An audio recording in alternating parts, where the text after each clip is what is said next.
tắc. Do đó chúng ta cần phải chẩn đoán chức năng toàn diện, sử dụng lỗ cầu đồ, sử dụng cong hữu từ, sử dụng cong UCD, sờ nắm cơ, lên giá khớp và sơ bộ nhai. Bên cạnh đấy thì kiểm tra tình trạng biến răng các trường hợp lâm sàng sẽ trình bày trong bài báo cáo hôm nay của giáo sư Nelson Opperman. Chủ đề là chỉnh nha sau mặt, một cách tiếp cận và lập kế hoạch điều trị mới cho các trường hợp sai khớp cắn. Sau đây tôi xin giới thiệu qua về lịch sử về chủ sử của giáo sư Nelson. Thì giáo sư Nelson là nhận chứng chỉ nắn chỉnh răng về hiệp hội bác sĩ nắn chỉnh răng Sao Paulo, Brazil năm 1993, nhận bằng tiến sĩ về nắn chỉnh răng tại trường nha của Saint Manrique của Brazil năm 2003 và là giáo sư thỉnh giảng của khoa chỉnh hình răng mặt trường đại học Illinois, Chicago, Hoa Kỳ. Và bác sĩ giáo sư Nelson đã có hơn 30 năm kinh nghiệm trong nắn chỉnh răng, thực hành kỹ thuật bioprogressive, cơ học dây phân đoạn và các nghiên cứu về kỹ thuật viêm. Sau đây tôi xin mời giáo sư Nelson. Thank you. Thank you for the introduction. Okay, first of all, I would like to say thank you very much for your organization, for inviting me to be here, and also, again, believing my work, my capacity to bring new materials, new updated concepts, cases, new stuff for everybody. And also, thanks for the institutions that I represent here, which is University of Illinois, Chicago, and also Vienna School of Interdisciplinary Dentistry in Austria. If you want to take note of my name, that's it. And also,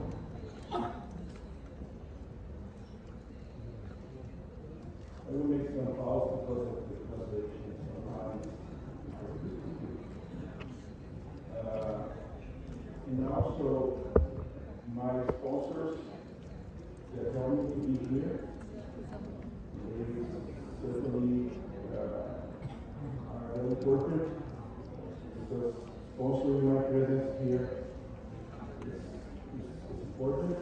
So I thank you very much. Anthony, Jacob, Mr. Jung, who is here, and also IMO in the United States. Okay, so my topic of today in this Congress is to speak a little bit about, I have just 2 hours, so to speak a little bit about craniomandibular orthodontics. And basically, to start, I want to say something very important, especially for those beginners who are starting in our endeavor to treat patients. And I know I'm here in Vietnam for more than 15 years, and I know the cases very well. It's not easy to treat these patients. Okay? The cases are very hard. So I want to bring here some concepts, some ideas, solutions for the patients. And I want to say before I start that you can only treat patients with concepts and never with techniques. Okay? So the most important thing you need to have in your mind when you treat the case or any problem in the office, that very hard case, you don't know solution, you don't know what to do. If you have concepts, you can do it. And you always have a solution for the problem once you understand concepts behind biology, physiology, okay? And understand the patient is a human being, is not only some peace inside the mind. Okay? So based on this, don't be too much attracted for marketing or new concepts that just come without any background in science. Okay? So don't be seduced by those things. This is my suggestion. Okay?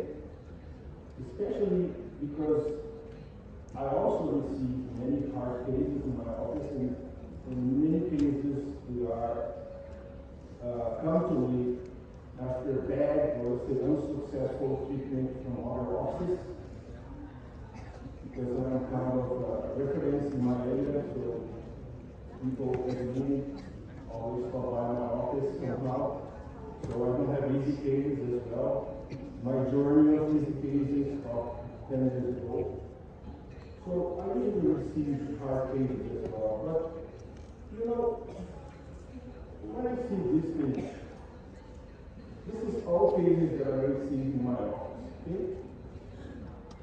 So this kind of thing made me think in what direction our profession is going to. Okay? So because what is the concept behind of this kind of things? What is the real thing, real biology or real physiology behind the cases presenting this kind of symptoms? So, in fact, the patients itself are not that hard, but sometimes the dentists make the case become hard. So, this kind of thing, when I present in certain places, I call this a big phenomenon in orthodontics, because I see this everywhere. I call this a big phenomenon, and I call resinoma. Okay, what is resinoma? It's kind of resin they put on top of the crown anywhere, without any logic, without any study, with just the intention to raise the bite anyway, and that's it.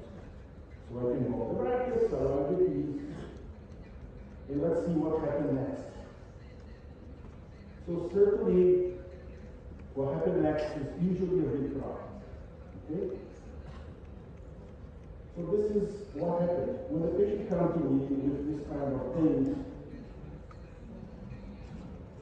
the patient usually comes to me with full of trouble, EMD, orofacial pain, sometimes locked joint, sometimes the professional doesn't know what to do with next.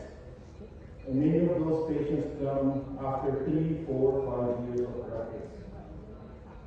So if you have a case that you have more than 2 years under treatment, pay attention that you did something wrong. And what wrong? You did if you failed in the diagnostic. Not in the technique, not in the process of changing the wire or moving or anything you want, ministry, whatever. This is not the technique problem. The problem is always behind the good diagnosis. So I will say to my students that all minute you spend, every minute you spend in good diagnostics, you save a lot of time in treatment. So waste your time diagnosing, waste your time doing the deep understanding of the patient problem. Okay? So from here, you can move. From here, you can do anything you want because you know the patient problem. But if you have a diagnostics in 5 minutes, which is now very popular in the United States, my students usually say to me that I cannot have more than 5 minutes to diagnose. How can you do a diagnosis in 5 minutes? Honestly, this is absolutely impossible. So that the direction of profession is going towards to a very dangerous place. And who's going to be the teacher to teach these guys later on and how to fix those problems? The population certainly sculpture. And this is the meaning of craniomandibular orthodontics. Okay? So, these things are really scary. Okay? Really scary. Every time I receive this, it's totally nonsense. Okay? And the worst thing is that someone is teaching this to someone. Okay? So from there, we are taking this kind of information to do it. So I call this a traditional orthodontist. So I usually think to myself, so what is the limit of the traditional orthodontist? What, where we can get, what we can extract from the traditional orthodontist? Basically, is the problem like this. The traditional orthodontist is very limited in treating skeletal problems. Okay? So if the patient has a skeletal problem, the patient will stay with the same skeletal problem. Basically, the orthodontist is able to do a very nice camouflage, but is not able to change the skeletal image. It's very different. Okay? Another thing is to understand and to treat TMD simultaneously. Okay? So I recognize this in my office, and I tried to find a solution for my patients about 10 years ago, and I finally understood how can I treat simultaneously a skeletal problem, TMD, and also deliver to the patient a nice smile, which is usually they search for. So many patients in TMD and artificial pain, the first thing they want is to get out of the pain. But once you remove the pain, immediately the patient starts to concern about the aesthetic. Okay, they forget the pain because it's over. Now we need to deliver the aesthetic. So eye aesthetic must be inside the package. Okay, this is a treatment. It's not a cosmetic. So that's what I usually see as a big problem. So in here, I would say that treating skeletal problems, treating TMD is a big challenge in traditional orthodontics. Very big challenge. So I'm going to use this case example here that I received also in my office. Look at this. She came to my office like this. With a magnetic manual, she's a beautiful girl. But someone did 4x custom. And she's still class 2. She's still skeletal class 2. Okay? She's still deep override. So, what is the idea behind remove by custom? Is to find space, is to align the keys. So what is the idea behind a remove by custom? Are they supernumerary keys? So it's something that we can just remove and that's it. So sometimes I think they remove for requested, they keep the class 2, they keep the overjet, so the patient didn't become anything better, okay? And crowding. So if you remove the bicuspid, give a solution for crowding, the patient still has crowding. So it seems that the crowding problem is not exactly a presence of bicuspid in the mouth. So those things make me think a lot, okay, that we are sometimes bringing patient problems as a destination in the first slide, instead to give patients a solution. Maybe it's better to don't go to the orthodontist. Because now I have 4 bicuspid grafts, and I still have the same problem. Okay? Other case example that I received for consultation from my students here in Vietnam. Same situation. Now it's very fashionable scanning in the school. I don't have scanner in my office, maybe one day. Okay? I didn't see the need for a scanner yet. Okay? So, look at this. Oh no, that's perfect. But if you look at this case, the patient still divided in a big interference on the second molar. Big interference. What is the idea to remove that? It's still class 2. Okay? And if you look here, in here, in 2 declinars, what is that? What is the meaning of this? So, I remove the hospital of my patient, and now I have almost 2 second molars getting out. And 2 declinars with endodontic treatment. What is this? What is the meaning behind it? Are you giving the patient health? Certainly not. Certainly not. Okay? So,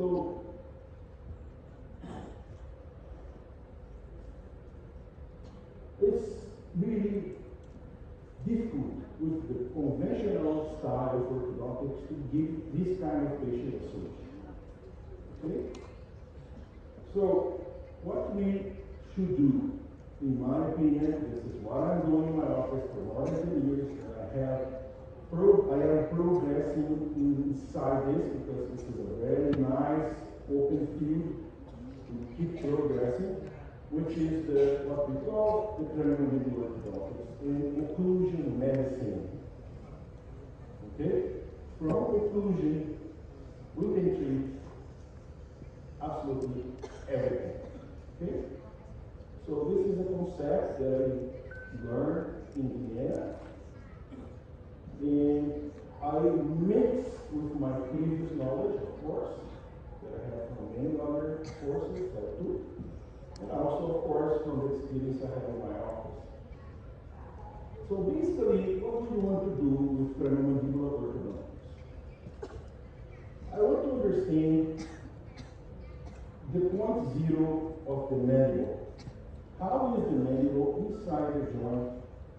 I'm going to use the patient's inside anatomy of the joint to understand where is the most posterior position of the condyle dictated by ligaments in where I don't have any compression to any structure. Okay? A different concept from centric relation, for example. There's nothing to it. Okay? So from this position that we call reference position, this is where we have our feet. From reference position, which is our position 0 of the mandible, I can go anywhere I want. Because I know that position, the condyle is centered, but without compression, 0 compression. Okay? I can end up my treatment in that position if I want. There's no problem. But for class 2s, mainly I need to move the mandible somewhere forward. Okay? This way, I go from reference position to a therapeutic position, and I will certainly need to replace the mandible in a new position. Okay? And that position, which I will design, must be a very comfortable position of the patient without any artificial pain. If the pain comes from the mandible, okay? Muscle pain, I mean. And also, no compression in the joint, no click, no blockage, no nothing. The patient feels absolutely comfortable with the mandible in that specific position. Okay? Once I have that, I need to develop my new occlusal system to maintain the mandible in that position that I designed during my diagnosis. Okay? So basically, when I know where is the ideal mandible position, it's just a matter to put the piece together and stabilize that position. Okay? So I have very little chance to commit a mistake. I have very little chance to give the patient a problem during my appointment. Then I will really check whether I need to remove bicuspids, whether I need to distalize, expand, rotate, improve, anything. Because I know now that position of the mandible for that particular patient is very comfortable. After that, you see a process adaptation of the joint. The joint starts to adapt and remodel to stabilize that new position that we designed with the condyle position. Okay, the new movement of the mandible certainly change the condyle from point A to point B. In that new position, with the occlusion and the working of the muscles, the patient can have a new remodeling of the joint. And at that moment, everything becomes stable and never relaxes. So, at the end, I am capable, because I changed the mandible space through the joint, to fix the skeletal and the TMD simultaneously, because I changed the condyle space the way I want. So, if only wires and brackets, you cannot do it. Okay? You cannot make this kind of change or this kind of plan. You can make good things for the patient, I absolutely understand. But if you want to be 100% precise in that position, you certainly need something else that only wires and brackets. So, behind of this meaning of what is cranial orthodontics has some concepts, which is first understanding the cranial growth and development, including how growth and develop the TMJs. Okay? So I need to understand, since the patient born into the patient arrived to your office, somehow you need to rewind the movement of your patient and try to see what happened during the process of eruption of the teeth to the patient at your office with that particular part. Okay? Second thing is recognize any deviation of the normality. So, every patient should born to reach the class 1. But sometimes it doesn't happen. So, why make the patient stay class 2? Because we all born class 2. Okay? And why make the patient overadapt into the class 2? So this is a very important question that you need to ask yourself before thinking bone adapt. Correlate, you recognize the intercorrelation between teeth eruption and TMJ's formation and how happens this two bones adaptation inside the cranial, this one here, mandibular system. Okay? So understand that it's a very big interrelation between the eruption of the teeth and position of the bones. And during this process, all these cool bones adapt, including the joint. Okay? And the joint, sometimes the people forget, the temporal means the temporal bone. Okay? Mandibular means the mandible, so two bones separate, connected by ligaments, by muscles, okay? By capsula, when you have a disc in between, and this system connecting the skull through the temporal bone and the mandible on the condyle receive a very functional input through the line. Orthodontics usually try to treat this patient as a mandible is a hinge, okay? A door hinge. This is a completely mistake. This is a big nonsense. It's completely not understanding how is the functionality of the joint, because this is not, the condyle is not screwed to the skull. Okay? It's very mobile. It's very capable to adapt. Okay? And the deep knowledge on occlusion. Why? Because once I finish and I locate the mandible position, I need to create an occlusal environment to maintain that position of operation. So its goal always to look. Okay? So if your solution is not good, the mandible certainly will adapt into the new position. Sometimes good, sometimes bad. I just showed you two cases where the mandible were very, very adapted, and what can cause to the periodontal, to the bones, and to the joints. So basically, what we have? We have a skull, maxilla, which is inside the skull, and the mandible. Okay? Now, what do we have here to analyze and to understand? First of all, I need to understand that we have a joint emanation. Okay?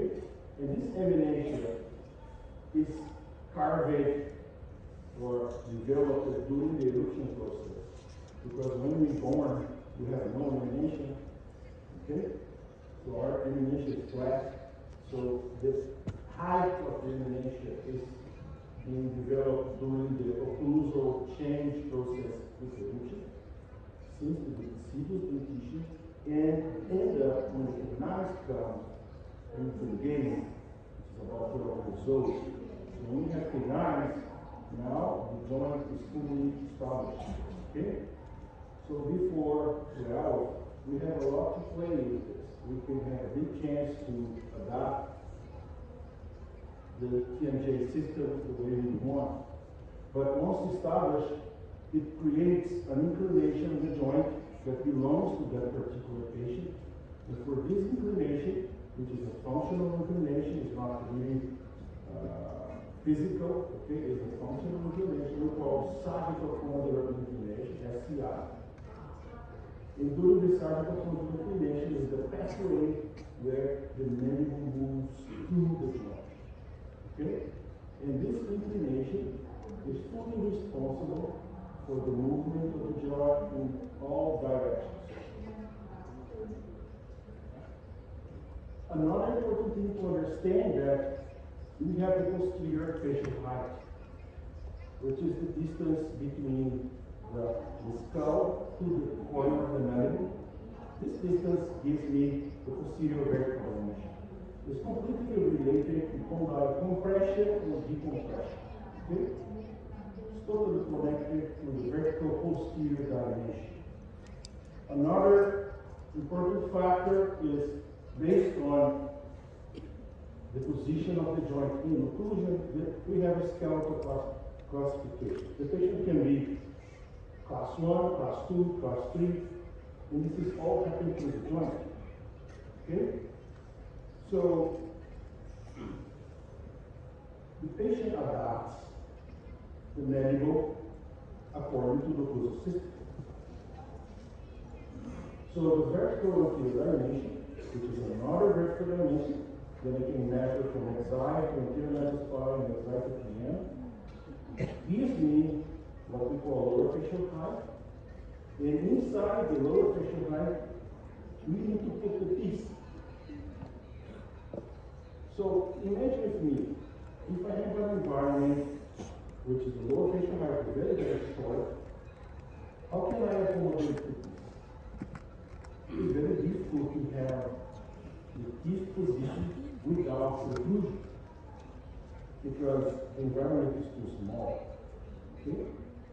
But once I have a very open vertical dimension, I can have open right, and there's a tendency to compensate the open right with the common incisors because I have a lot of space. Some cases not, some cases yes. Okay? So this oral space, okay, intra-oral space is the way I'm going to adapt and place the piece inside. But the vertical anterior dimension is absolutely connected to the vertical posterior dimension. Both together is responsible to compress or decompress the joint and replace the mandible rotation on the anterior portion. Now, I need to put the piece in where? Okay? So based on the decompression or compression of the joint and can play with the vertical posterior line. When I can adjust the occlusal plane according to the, let's say, the decompression that I want on the joint. So this is a very important concept that I will create now a retroalveolar compensation to maintain the joint in the position that I want. Okay. After that, let's put the teeth. Incisors in a very good incisors angle to facilitate the mandible function forward. Okay. And the posterior piece, which is very important to stabilize the condyle vertically. Okay? So the vertical, let's say, height of the posterior dentition is responsible to compress or decompress the joint. So the more posterior the piece, the more capacity you can use to decompress the joint. Second molar is closer to the joint than the first molar. Okay? Bicuspid is another area which is more pivot area. Canines, there's nothing to do with occlusion incisors as well. So the more posterior the piece, better I can decompress the joint.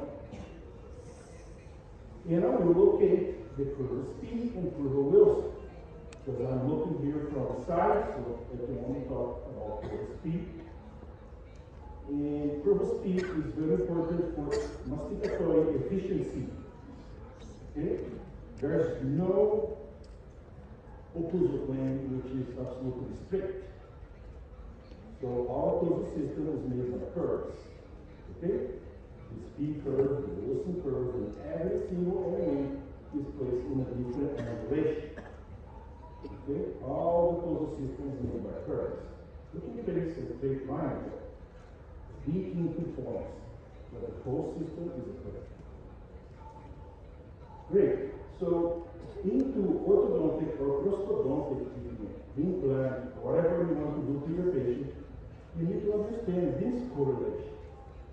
It's very important to understand that we have lower facial height connected with posterior facial height, and I need to place the vertical dimension according to what I want to do to the joint. It's completely connected to the sagittal condylar inclination.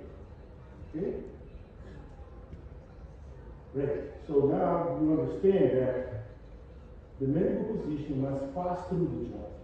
So as I have to adapt to the joint, if I don't know the inclination of the joint, I am at very risk to place compression to the condyle against the eminential fixation. Okay? So the more inclined the joint, more vertical dimension you can give. Because you have the eminential to overcome. Okay? In order to place the mandible here. And you guys, you immediately go to the office now.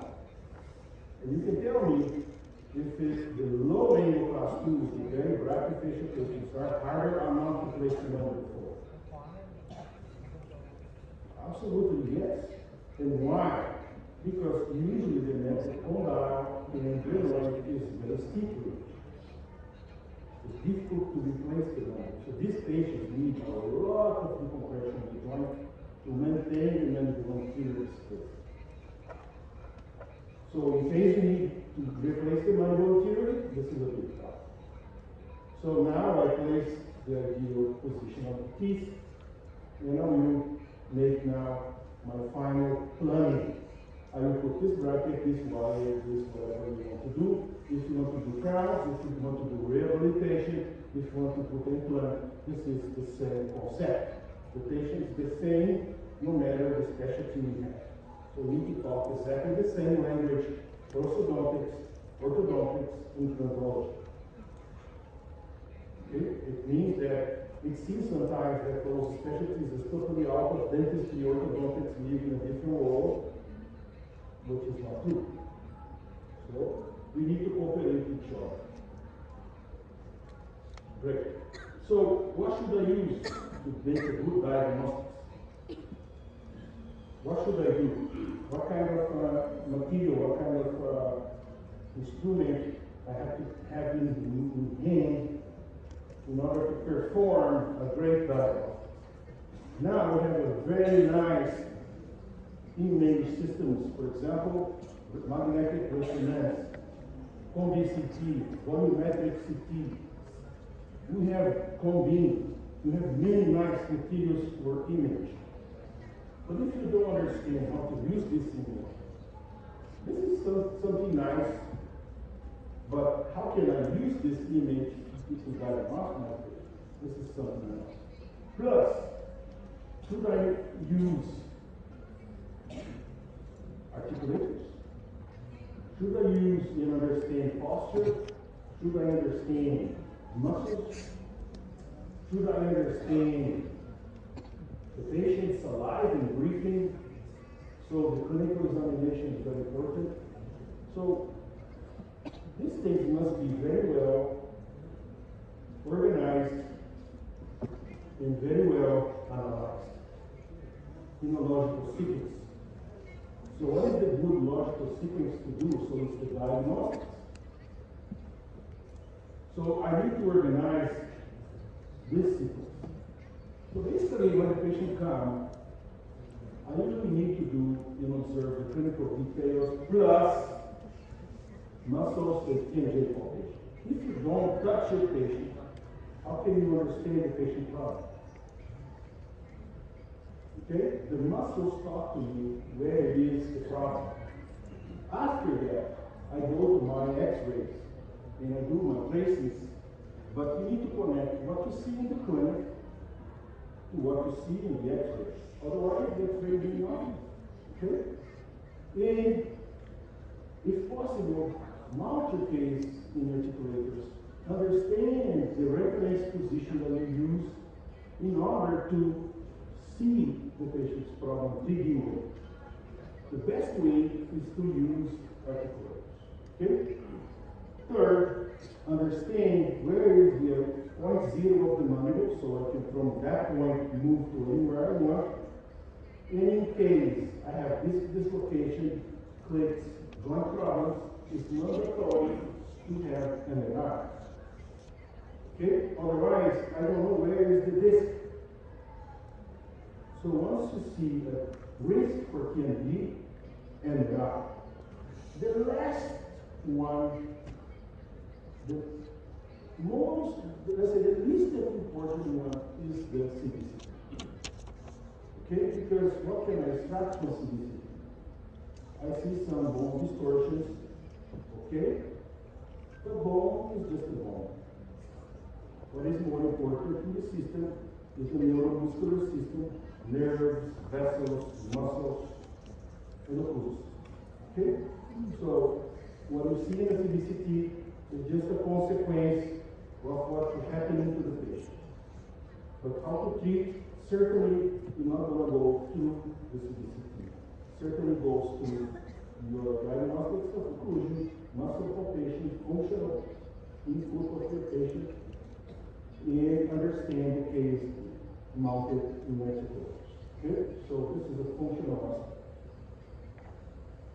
So pay attention to what the system is telling you. If you have vertical problems, lack of erection or excess of erection. If you have, especially in the lower arch, mesotyping of the system or the deficient mesotyping.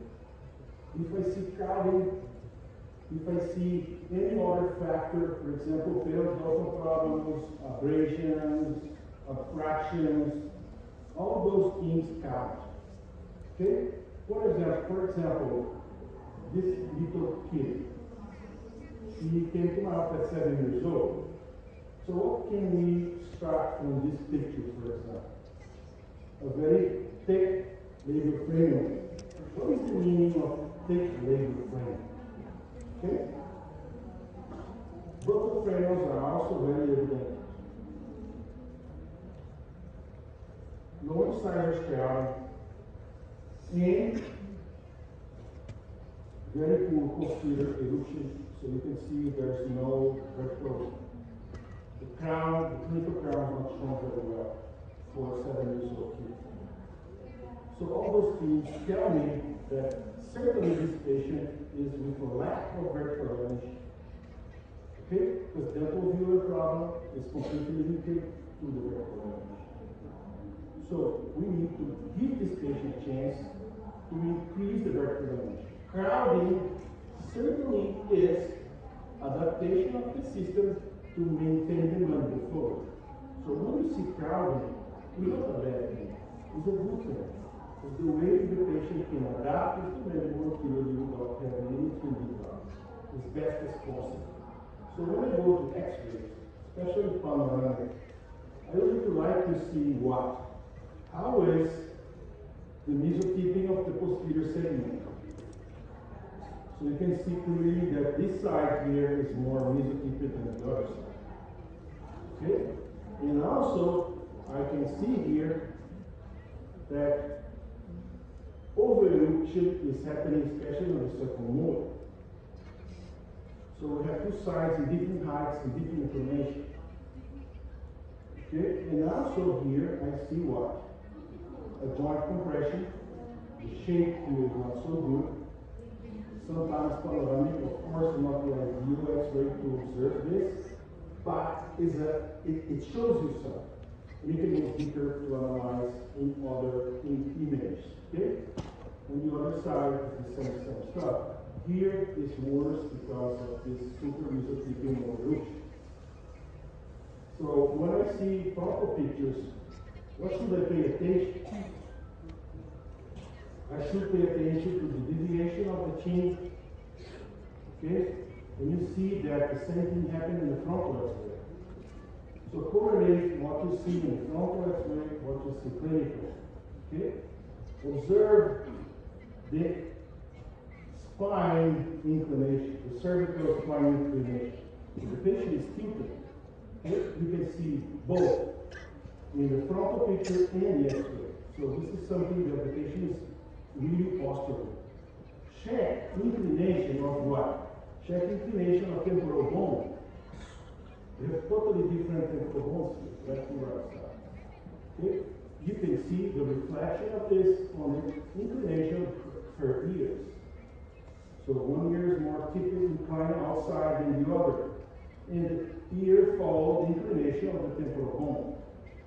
So why is she so asymmetric? Because the occlusal system is in different heights, left and right side. Okay? So different height here and here. So we have occlusal plane painted in the frontal aspect, like this. Great.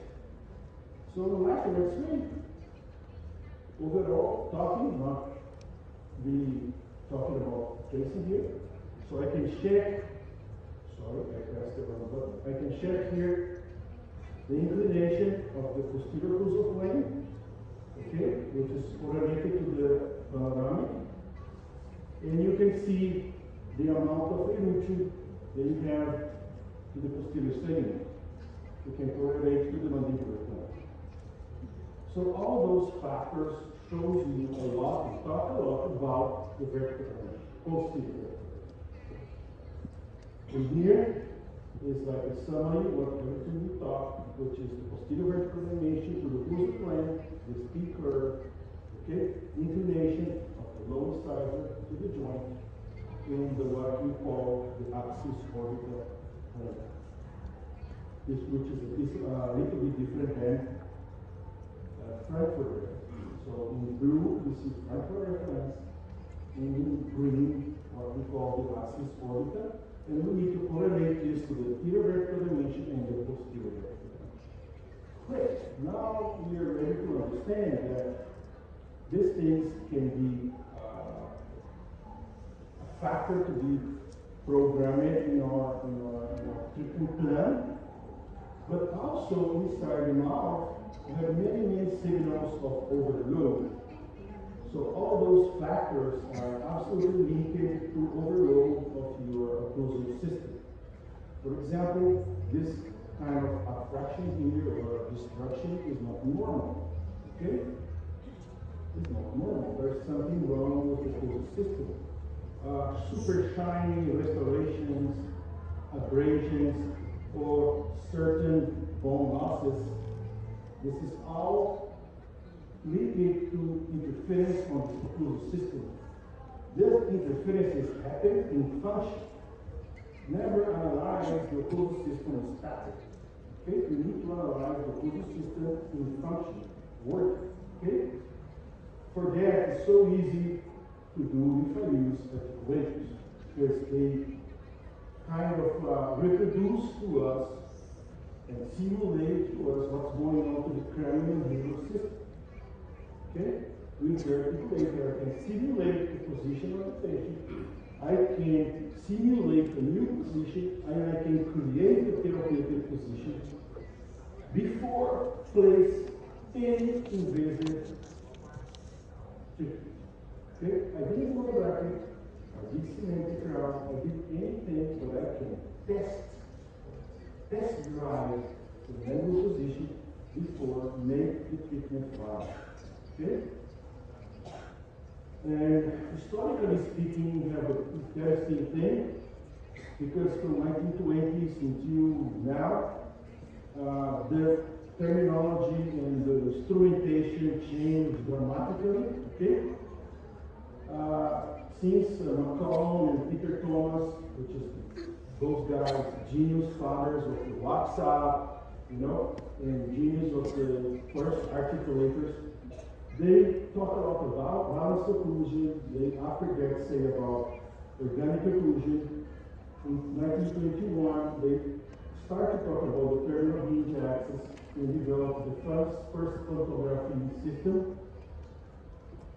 And full adjustable articulator, very complicated to operate, very difficult to adjust, very, very hard to use.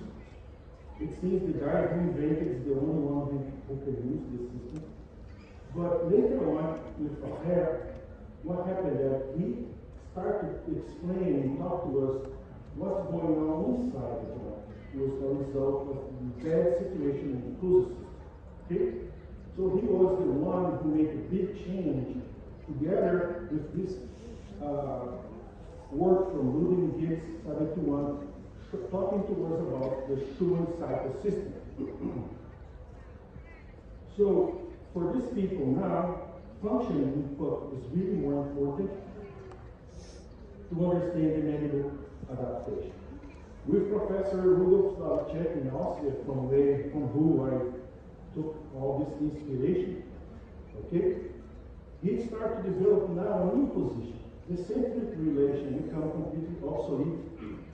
And now, what we need to understand that we don't need compression, we need a position that can be reproducible and can be absolutely certain that there is no problem. So he created this RP position I just mentioned, and after that he created the therapeutic concept in sequential WhatsApp and new equipment to facilitate our diagnostic and understand the function of the mandible and the motion of the joints through the joints. Okay? So he made the equipment become simple. Simple to use, simple to operate, and very easy to, let's say, copy the patient's function. Okay? So we call this process a new methodology that happened from the years 80 to now. So basically, in biology, in the past, everything was basically genetically predetermined, but after that, in the years 70s and 80s, they really started to understand the craniofacial complex is very adaptive. But nowadays, they know the whole system is absolutely adaptive, based on occlusion. The development and eruption of the teeth plays a very important factor. So we need to change this paradigm of the old traditional methodology with the centric relation, canine, disocclusion, and full adjusted articulators, very old style, to a new methodology which is simple to operate and very easy to understand using the reference position. Understand bruxism is a very important factor in function. In the old times, they usually called this a parafunction, but it's not a parafunction, it's a unique process to stay alive. Okay? The only thing that we need to grasp in a healthy way, not damage our system. Okay? And use the articulators and pulmonography to make easy diagnosis. So the articulator should be capable to reproduce exactly what's going on to your patient. And for that, I need to use a coordinate system. Okay? I need to understand that we have a coordinate system to locate the structures in the Y, X, and Z. And we have here the horizontal plane, the frontal plane, and the section. Okay? So I can use the same coordination to represent anatomy of the human body. In our articulator, we have exactly this. We have the Y, the X, and the Z. So I can reproduce and I can understand the 3D way, how to replace the mandible, how to play with the fluid in 3D manner. Then after that, I am able to adjust the articulator according to what I want to do. But the good thing with this concept is I can copy the patient problem. So the system can tell me exactly how many degrees is the inclination or the sagittal inclination of the joint on the left and right side. And I can program the boxes. For example, 41 degrees on the right, 45 degrees on the left. The Bennett angle here is 0, and the Bennett angle is 22 degrees. But more than that, according to the curves the patient makes, the system can tell you if the pathway of the condyle is arthrostic like this, which is completely straight, or the animation is deeper or less. So when I program the articulator, I can exactly reproduce the patient motion. So anything I introduce to the articulator, I am doing as exactly the same I am doing in the mouse. So the precision is absolutely tremendous. And I can reproduce changing the box, for example, SCI 64 is right here, or I can change for new position, and if I want to decompress 0.3 millimeters, I'm talking here tens of millimeters. I can decompress 0.1, 0.2, 0.3, 0.4, 0.5, 1, 2, 3, 4, 5, 10. Okay? So every case is a different approach. And here, I can move the mandible forward if green is 4 millimeters or in red 2 millimeters. So I can move the mandible forward the way I want. And after that, I can simulate this position, WhatsApp, and make here in WhatsApp a new mandibular, let's say, guidance. Okay, posterior blockage for the mandible to go back. So for this position that I simulate, we call therapeutic position, THP. In this way, I can easily decompress the joint like this, for example, okay, which is very backward. If I want to move forward, but how many millimeters into what kind of pathway? This is it. If you see a compression, okay, I can see a compression. This is the CBCT. Okay? The CBCT is telling me I have a compression. That's the compression. But how can I decompress? Towards where? That's the question. Okay? So I need instrumentation to have this answer. The other side, the same patient, I have more vertical compression than posterior. So after that, if I have a click, if I have a disc displacement, certainly I need MRI. Without MRI, I don't know where it is. I have no idea. I can guess. I can guess. But you'll be surprised that if you guess, maybe 70% of your guessing is wrong. Okay? So you need to take an image to check where it is. Okay? And understand that the normal disc to the joint is exactly this picture at 12 o'clock, in where the left side here is the laminar zone, the retroarticular tissue, And the disc is in front of the condyle exactly the way you see it. Okay? This is for a normal, let's say, mesofacial patient. When the patient is a little bit high long face and the inclination of the joint is a little bit flatter, the disc tends to stay a little bit backward, which is a normal position for this kind of facial contact. When this patient is very device, the disc is usually sliding anteriorly like this, and this is normal. Okay, sometimes the radiologist can tell you the disc is displaced, but it's not. Okay? Because radiologists is usually a medical doctor, they don't understand this kind of stuff. Okay? So you need to have this in your mind. You need to understand the concept.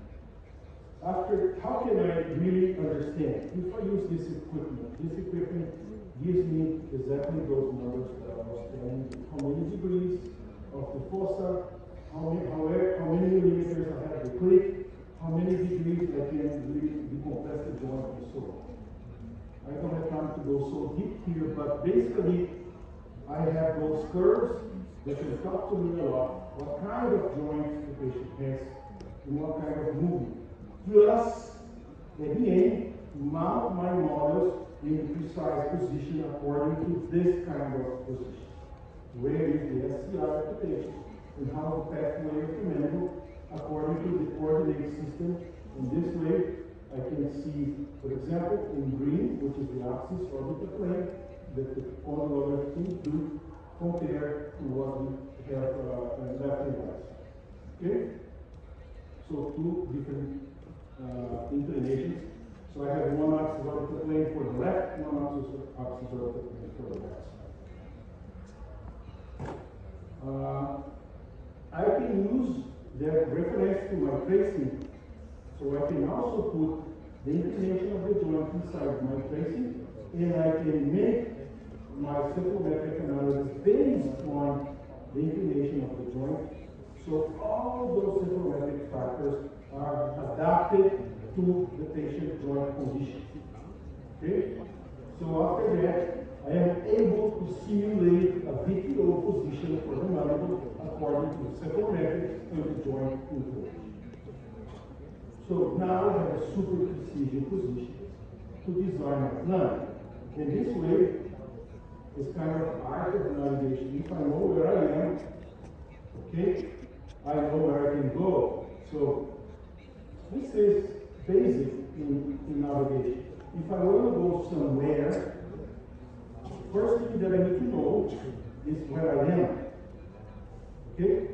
If I want to go from this position that I am now here to Saigon, first thing that I should know is where I am. What is my coordinate system to tell me where I am? Now I can understand where is Saigon. But if I don't know where I am, I cannot go anywhere.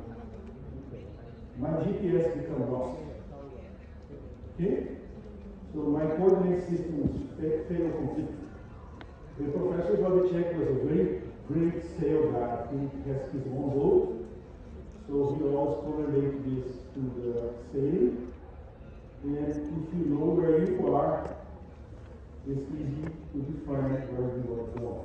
So my diagnostics pass through therapeutic position, compensatory mechanism that I will create, and compensatory mechanism can be articular compensation, can be vertical compensation, or just a dental view compensation. Okay? Wonderful. I must know the mobility of the joints and understand the mandible is a unique bone. Everything you do on the right side certainly happens something on the left. It's impossible to move only the right side. Always the left side, you also move. So you need to understand how this bone moves, three-dimensionally on the left and right side. So it's really important to understand before you design your ideal system. If you fix the patient problem with prosto, with ortho, implant, or everything together, doesn't matter. We are here to treat the patient. Okay? No matter the patient problem.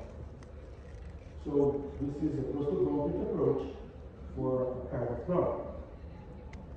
Sometimes we need to do orthodontics and finish our treatment with post. Okay? Otherwise, the patient becomes very, very unstable. And understand the pathway of the mandible on top of the teeth, especially on top of molars, okay, which is anterior protrusion movements and side movements. So, upper and lower molars, you need to understand nicely your occlusal system. Otherwise, you don't understand how the molars dictate the pattern of the movement of that hand. Okay, everything we do, you later on pass through a structural adaptation on the joints. So this thing must be memorized very good way. So this way you can create your adaptive reaction, which is basically, first of all, response for the environment that you create inside the mouth. After that, the muscles will react, hopefully positive way.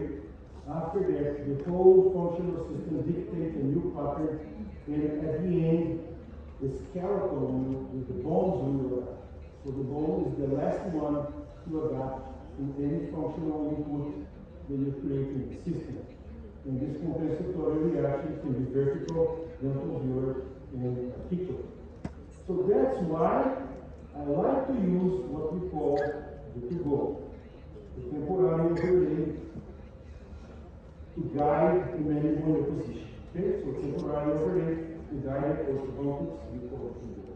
Because with the temporary prosto, I can place the mandible wherever I want and maintain the mandible there to the end of my treatment. Let's see this patient. Okay? I treat this patient with conventional orthodontics, traditional orthodontics. Like 20 years ago, to be honest with you. Okay, this is a big problem to be old in dentistry, with the same address and the same phone number, and the patient's connected. Okay? So I have a big follow-up with this patient. So she came to me with this crossbite, a mandible shift. So I don't want to describe because you guys know this work better than me. Okay? So narrow arches, molar rotation, crowding, blah blah. Panoramic, there's no big deal, a little bit different left and right. But honestly, at that time I didn't pay attention. Front X-ray, very little asymmetry. And from the left X-ray, no big deal, just a little deep bite with some interference here on incisors.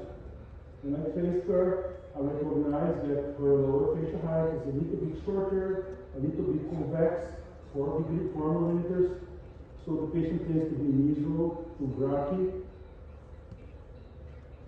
And I started the quadrilates. This was a long time ago.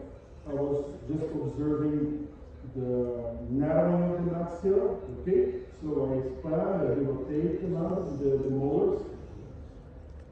This is after I expanded the rotate. I think I did a good job here, so it's nice.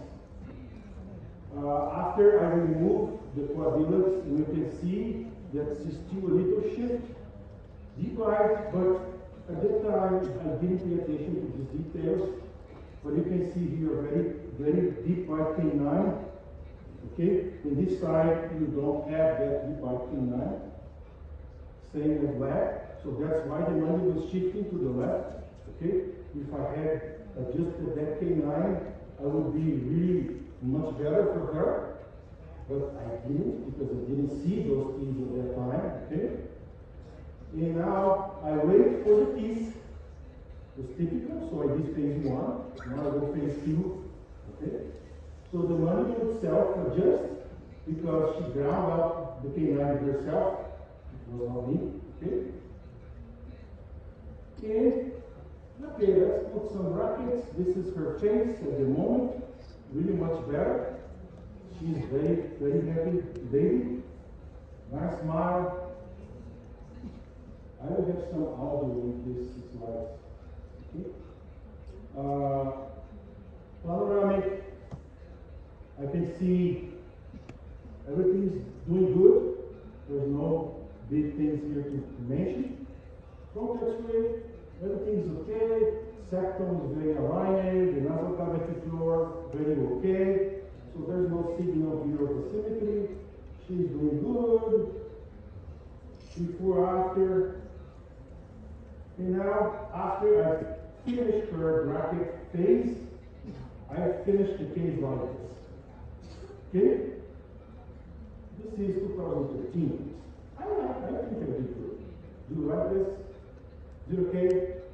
If you guys finish like this in your office, good? Yeah, I think so.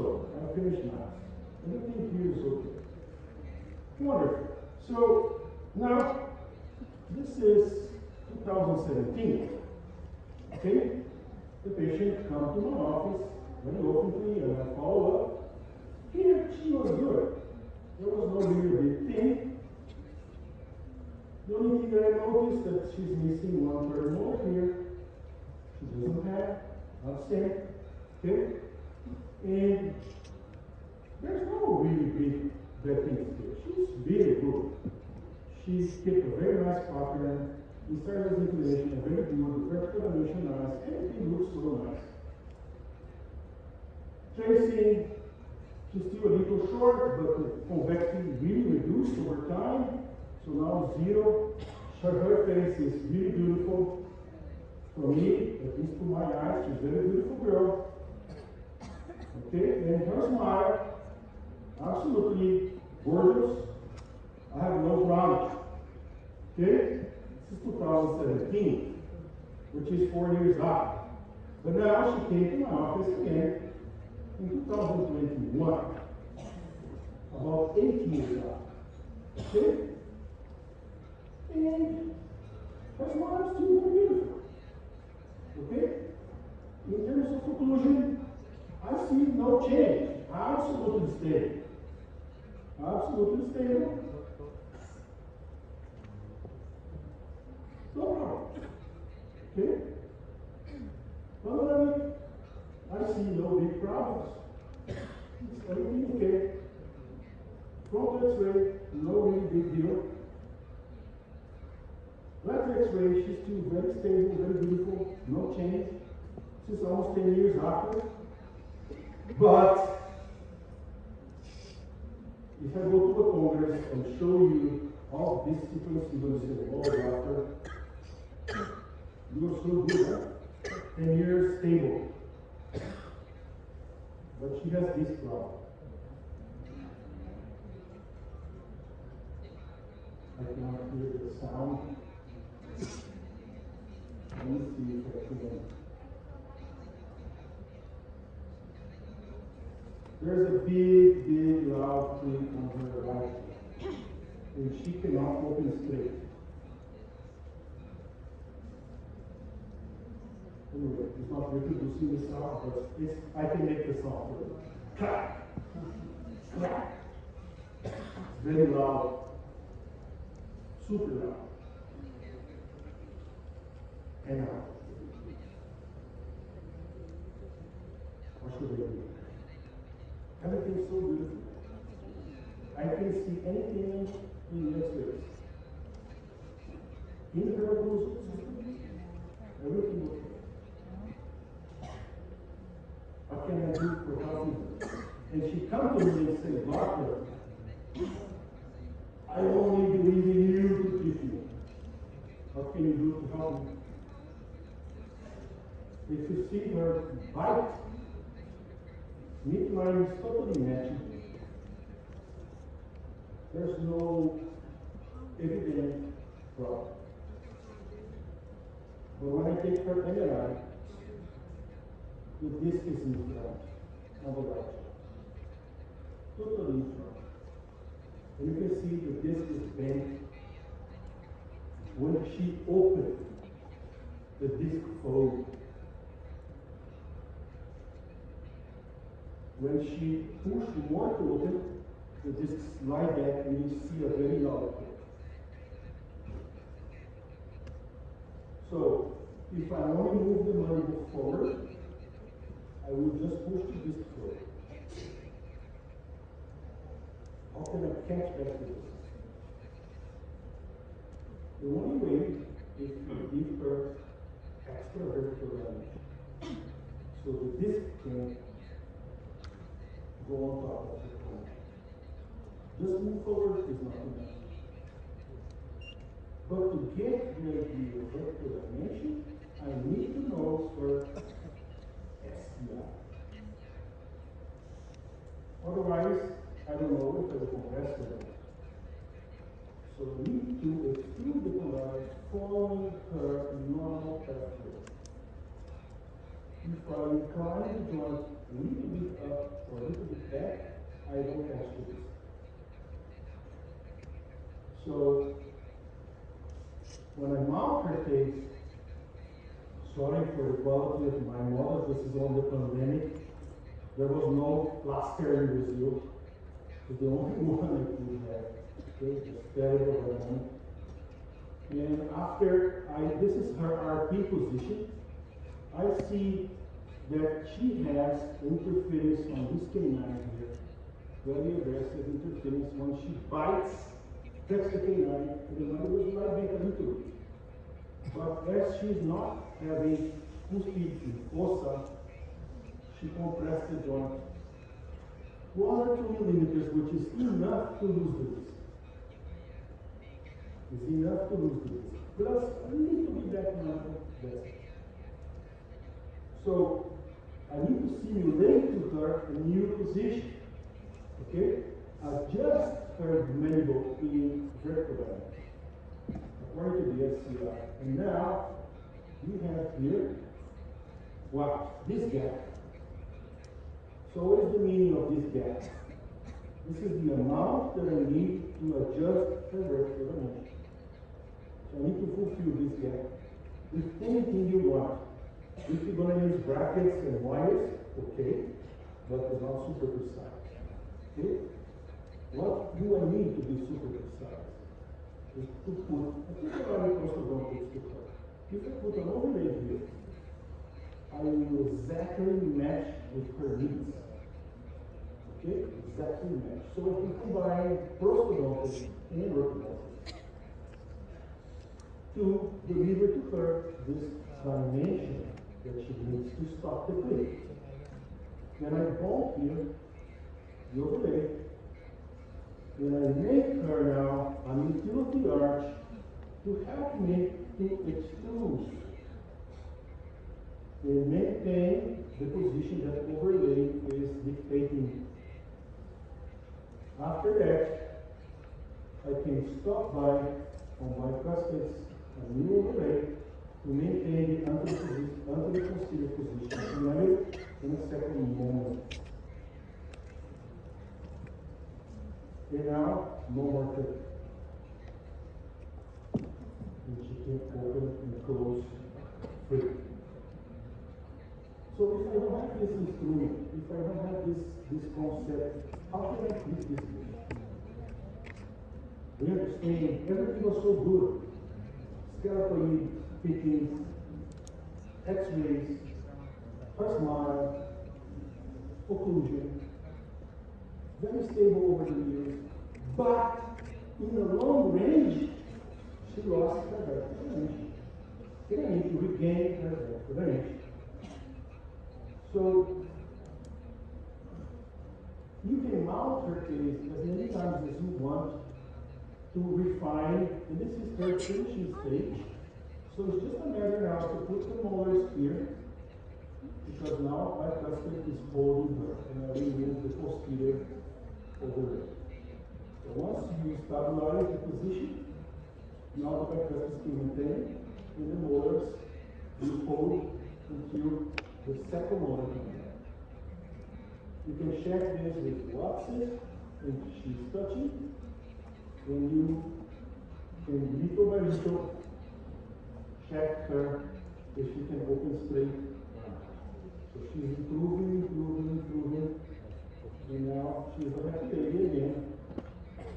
I didn't change her aesthetically. She's absolutely the same.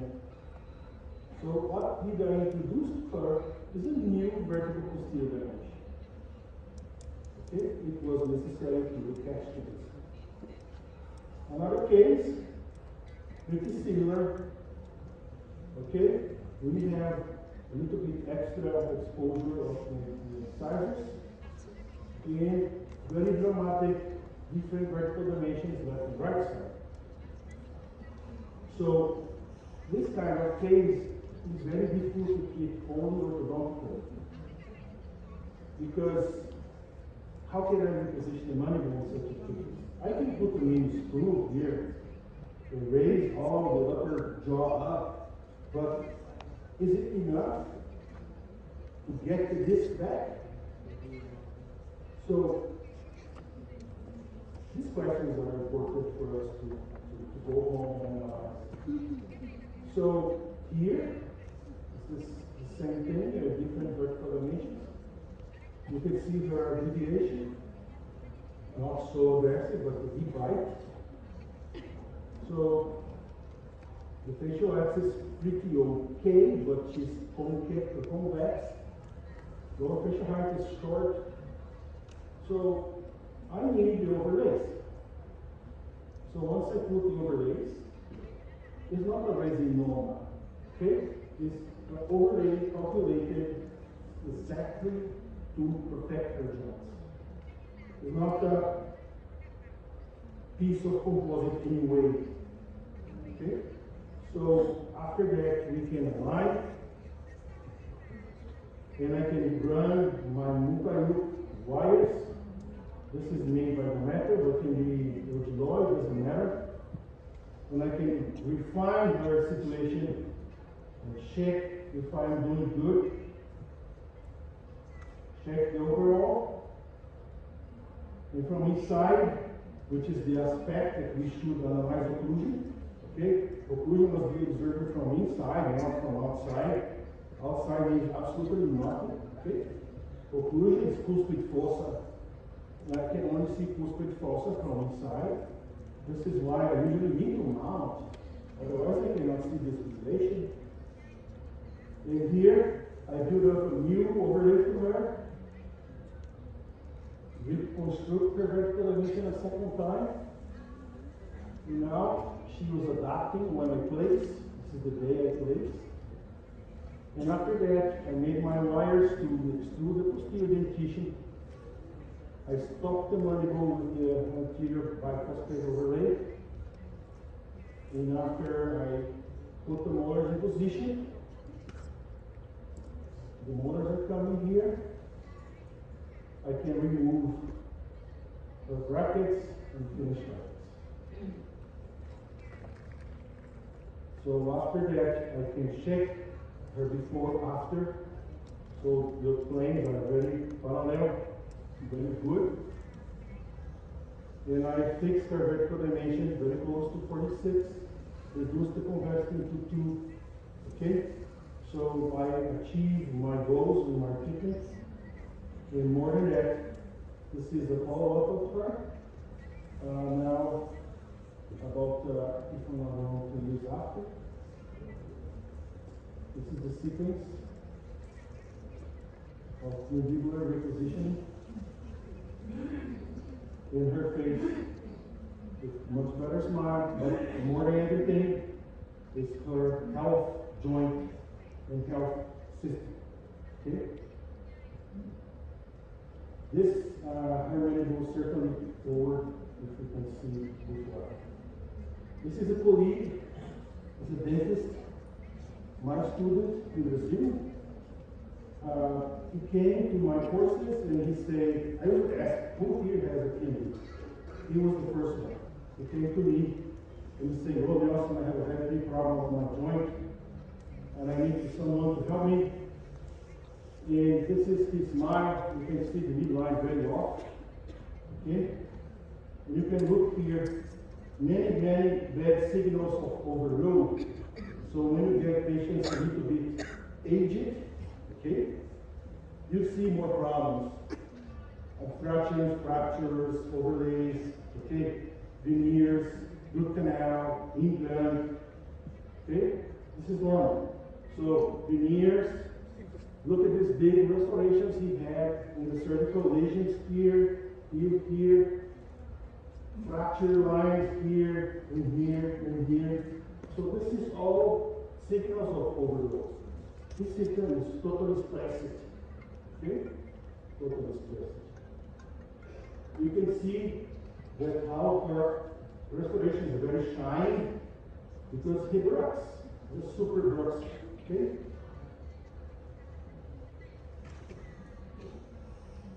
When I make her this muscle palpation, I recognize that temporalis are very painful, medial temporalis are sensitive more on his left side, deep masseter sensitive, both sides, left medial temporal very painful, mylohyoidal very painful, digastric very painful, and her his joint on the right side very sensitive in the left as well. What does this mean? That the system is totally collapsed. Okay? We need to find a new position for the mandible where calm down the muscles and relieve his head. Okay? So now, this frontal X-ray, and you can see these planes are totally asymmetric. And you can see many adaptations of the system here. Inclination of incisor, the change to the side. You can see the septal and nasal cavity keeping vertical elevation left and right, totally different. And these condyles immediately displaced, shocking against the internal portion of the joint, causing here a trauma. And the other side certainly is the opposite way. If the condyle this side goes inside, the other one certainly goes outside. Okay? When I take CBCT, I can see that the condyle is resorbing in here. So her cortical bone is disappearing in this area here. This cortical bone is disappearing in this area here. And it's very bad because the condyle is being compressed medially. Okay. And you can see from this side as well. The other side is okay. Panoramic, I can clearly see the different inclination of the joints, different inclination of the posterior dimension, the molars, and I can see his joint in supertrophic here and here. Erosion in both joints. So, what can we do to help this heart lead? What can we do? So I mount him in axis orbital plane, which is those little balls here, these pins. I recognize that he needs a little bit of vertical dimension. When I mount him in face, I can see certain very interesting things. When I ask him to open his mouth, this is the movement that he does. It's very interesting. To protrude, he opens his mouth. He cannot protrude straight. He can only open and protrude. Why this is happening? Because the incisors are so interference, so big interference, that he avoids that point. So it's unconscious movement. So if I ask the patient with a severe interference on incisors to protrude, he will certainly open before protrude.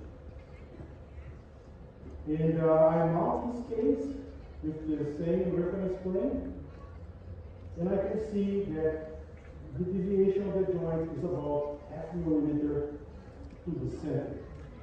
This is what causes him a compression. Okay? His lines are exactly the same. When I compress the joint, it exaggerates a little bit more to 1 millimeter his compression to the joint on the medial portion of the right joint. So after that, I mount his case with 6 millimeter of pin to get the 45 degrees of lower pitching height. When I simulate the VTO, I place the mandible in the position that I desired 46, and I can see that I certainly need for him a big change on the vertical dimension. So this is the molar time 1. This is the VTO molar in back. So this distance, I need to raise this posterior vertical dimension. After that, I simulate with the articulator this new position, and you can see here this gap must be reconstructed. Okay? Can I do this with orthodontics only? Certainly not. Certainly not. I definitely need prosthodontics. Okay? So, but I was very curious. I was very curious to understand why his mandible was shifting immediately on the y-axis. Okay, on the y-axis. So I play with the articulator. So you can simulate that contact here as well. So you can see that he's only touching this bicuspid. And this bicuspid makes his condyle both against the both against the internal portion of it. So if you play on the y-axis, you can see where is the interference. If you want the simple brackets here, this is easily be treated, but to fix his vertical animation, I need prosthodontics. So simple orthodontic treatment for him is more than okay, but later on, prosthodontic rehabilitation. So ortho is must walk together. So with this articulator, I can play on the y-axis on tenths of millimeter. And I create and simulate for him a splint, therapeutic splint, for exactly the position that I planned. After that, I ask him to take new x-rays using this splint. And you can see that his face dramatically changed just to put the splint. And you can see the vertical animation that the splint is creating for him. And the joint can vertically displace down to a new position. And if I trace his case again, I reach the 46, 47 degree, exactly my forecast VTO. Okay? And now I reduce his convexity to 0.3. And this is my plan. Okay? This is before the splint, and this is the patient with the splint. And now I take a new frontal X-ray with the splint, and now the condyle is centered exactly in the position that I want. So this is my test drive. My splint is just to test drive my plan. So before, this is after, and this is before after. And you can see clinically, evidentially, how his face changed and his posture changed dramatically with the splint in position. Okay? So it's not only about the joint, it's about his posture, his neck, his shoulder, his everything. Okay? And now you can see from the side, you have posture in a new, completely new mandible displacement. This is the before after, and you can see his wrinkles disappear very quickly. Even his wrinkles disappear because we gave him a new vertical dimension. Okay? You don't need Botox, sometimes you need just a new vertical dimension. So, class 2 has a strong commitment with the TMD. And your patients now are more and more class 2s. So the appearance of class 2s in the office is increasing a lot. So certainly your TMD cases will also increase. It's automatically connected. If class 2s is raising, TMD is going to raise as well. You need to be prepared to treat these patients. Okay? Because there's a connection between the CMS, the TMJs, muscles, neuromuscular system, and occlusion and articulation. So this is completely connected. We cannot do anything. So what I created to go was to do exactly what the split did for this previous patient, but fixed. Okay, fixed.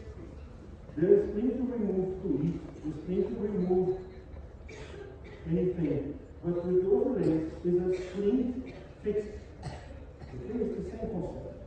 Everything, every information is in the splint, is also in the tooth of the overlay. So it's the same thing.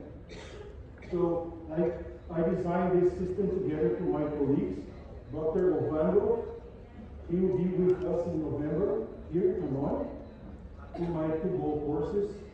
I will start to teach to go for Hanoi students because I love Hanoi. Okay? And I will start here first, and I will bring Dr. Ovando and Miguel and Alejandra in the future, certainly, because he's prosthodontist. So I want to combine prosto-ortho and Miguel and Alejandra are orthodontists. So I think it's better to bring the prosto guy, and we can make this very nice course for either prosto and orthodontists, so both specialists.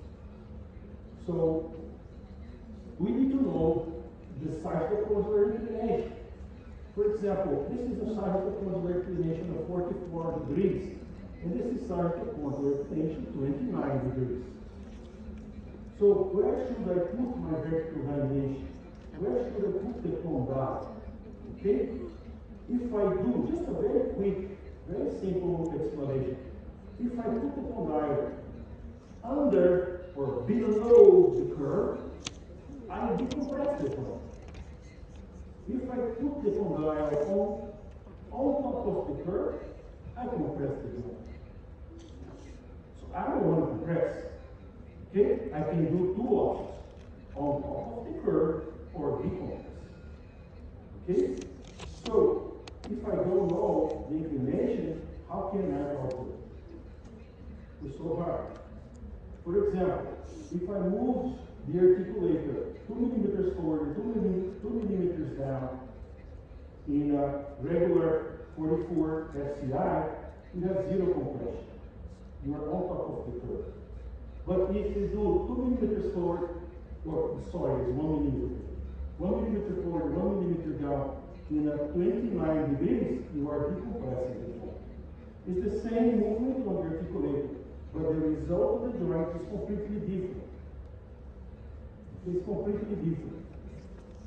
If I do two forward, two down, in this guy, I still on top of the curve. So there's no compression, there's no compression. But here, I am doing a lot, almost 1 millimeter of decompression. The distraction can be for a young kid a problem. So we need to test this carefully. Okay? So to be precise, certainly you need to understand the SCI. If the SCI is 44, now I put 2 and 2, I will compress the joint. Okay? If this 29, can be exactly 20. So the same activation, but different SCIs. Just to give you a very idea of how this thing works. So there is no magic formula to calculate the therapeutic position. You need to use everything you have to your diagnosis. Okay? So, because RP can be absolutely anywhere. Sorry, TP is absolutely anywhere. It comes from RP. So from RP, I can put the condyle anywhere I want. I can put forward, down, to the side, to the right, up, to the front, anywhere. I can rotate, I can procline, I can extrude, I can do anything I want. As soon as I know RP, then I know my SCI. So some cases demo, for example, extreme low label case like this.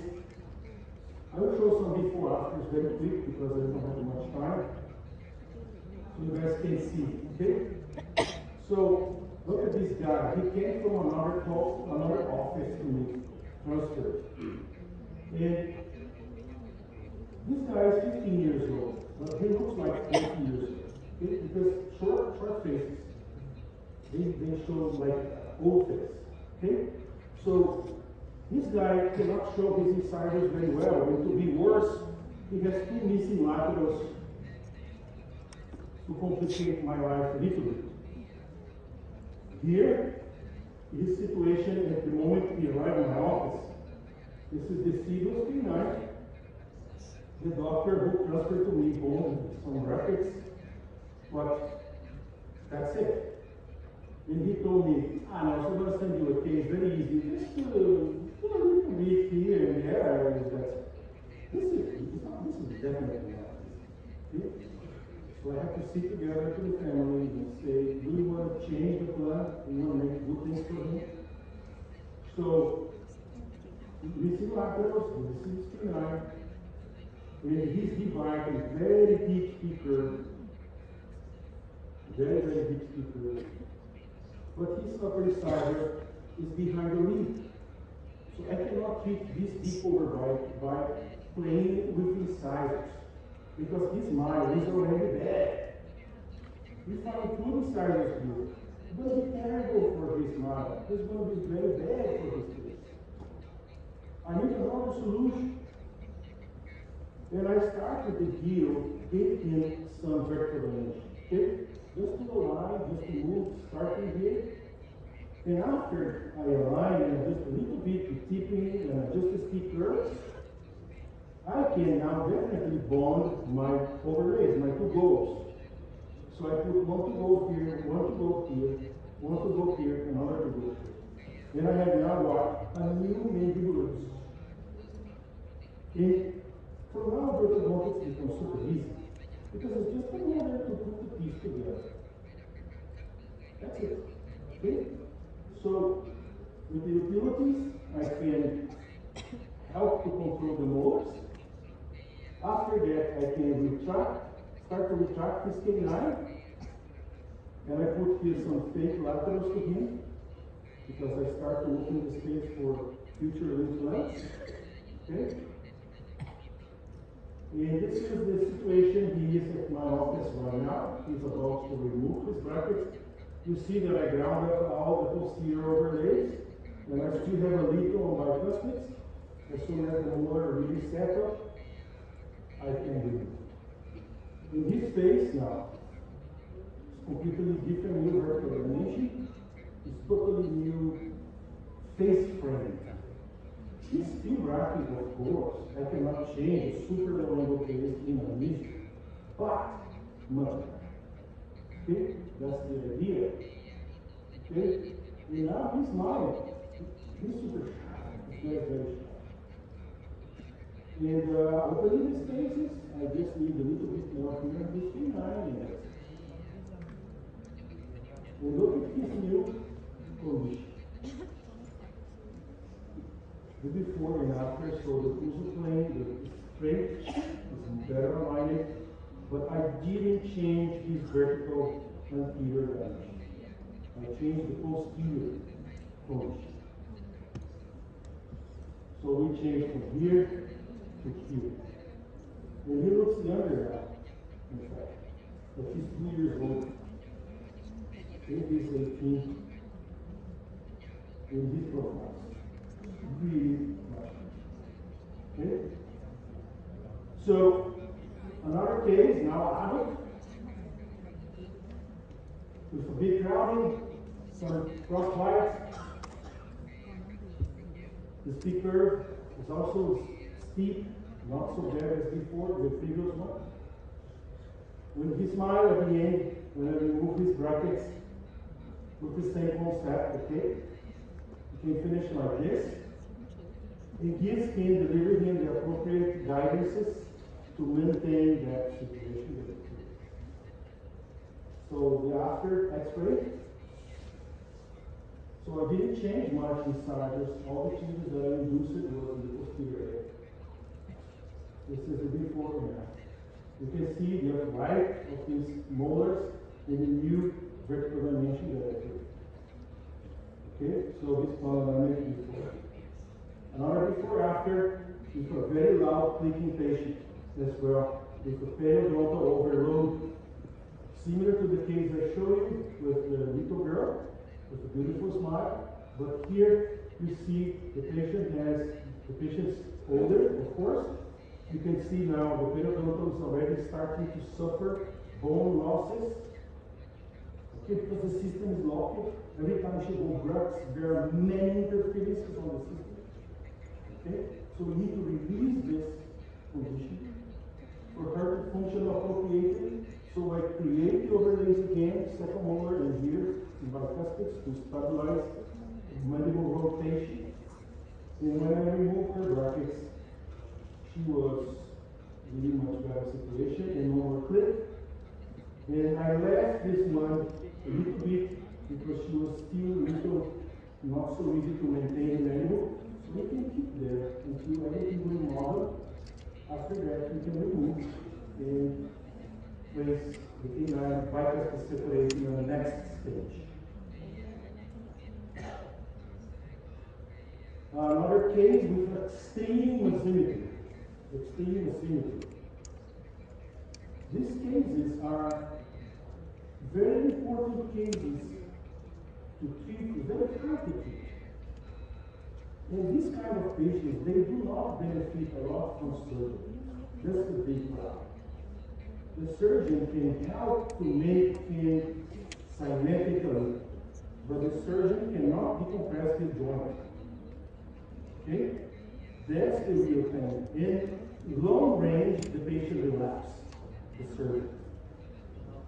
For a few months, the surgeon stays good. After 1 year, 2 years, 3 years, relapse. Not